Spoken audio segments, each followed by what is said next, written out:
UP Reince Priebus, how are you, sir? I'm doing great tonight, Sean. Mike was awesome. Well, Luntz did a focus group, 22-4. That's a big win.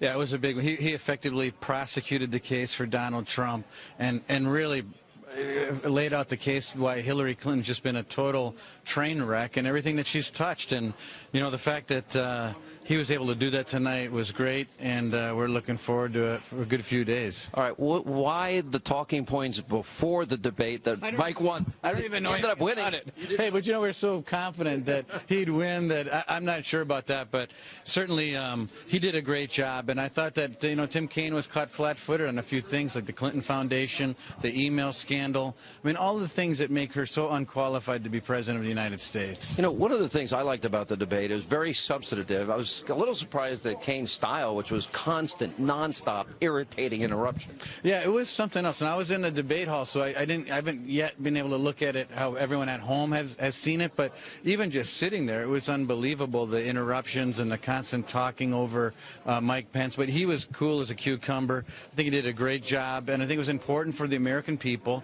to be reminded that it was Hillary Clinton that, number one, everything that she's done, back from when Bill Clinton was Attorney General, to governor, to president, when she was First Lady, to when she was a senator, every single thing she touched turned to scandal. Everything from Whitewater on all the way now to the email scandal, it was a mess, and she can't be trusted. The one thing that I noticed when you look at the two debates is you got the Democrats seem just fixated on dumping the kitchen sink with their litany of robotic, memorized lines about Donald Trump and what he said.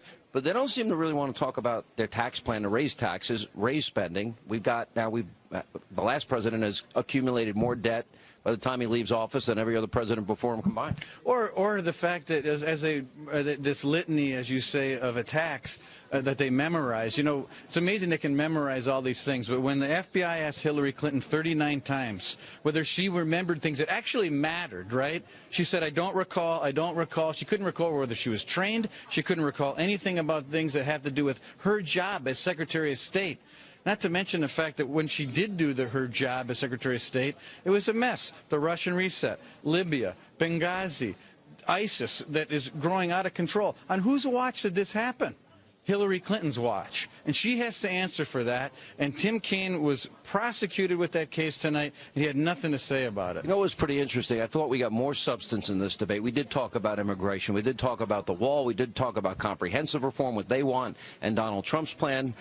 We talked about vetting refugees. A lot of time spent on Iran, a lot of time spent on Putin, a lot of time spent on foreign policy.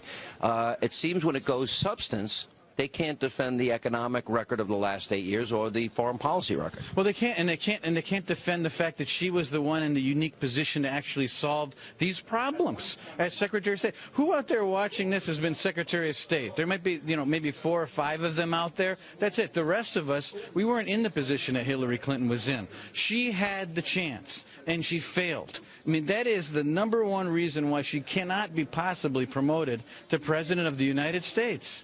Let's look forward to Sunday night and Donald Trump versus Hillary, round 2. What advice would you give him? My advice would be always pivot back. I mean, I'd pivot back to Hillary, explain to the American people the things that she didn't do, and she had the chance. I think he did a great job at the debate last week. I think he's going to come even more prepared and more ready to go because, you know, it's been another, what's going to be 10 days now since the last debate. He's going to have that opportunity, and you get the chance to feel what that feels like on that stage. As a person who's never run for office before, he's going to come back. I think he's going to do great. And definitely doesn't have to answer her questions about his taxes, especially she's somebody that gave a lot of speeches to a lot of special interests and a lot of Wall Street firms and a lot of insurance companies. Why won't she release? I haven't heard in either debate. Why don't they ask for the release of those speeches? Well, the release of the speeches, but also, what about this fundamental question? How in the world did she make all this money? I mean, here they are, their entire lives at the backs of taxpayers. They've made $200 million giving speeches, selling her role as Secretary of State across the world, taking money in from foreign countries, making hundreds of millions of dollars, giving speeches to our students that are paying too much in college. And he has to answer a question as far as why he had a tax loss in 1995 and carried it over and built a multi-billion-dollar business. He's the private citizen. What do you